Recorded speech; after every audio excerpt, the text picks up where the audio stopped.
You are looking at Julian's pronunciation guide, where we look at how to pronounce better some of the most mispronounced words in the world, like this other curious word. But how do you say what you're looking for today? Let's learn how to pronounce once and for all this curious word in English.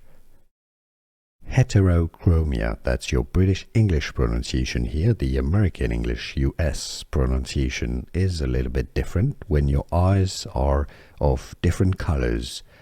Heterochromia is the American pronunciation with a T that sounds like a D. Heterochromia. Or in English, British English, how to pronounce heterochromia.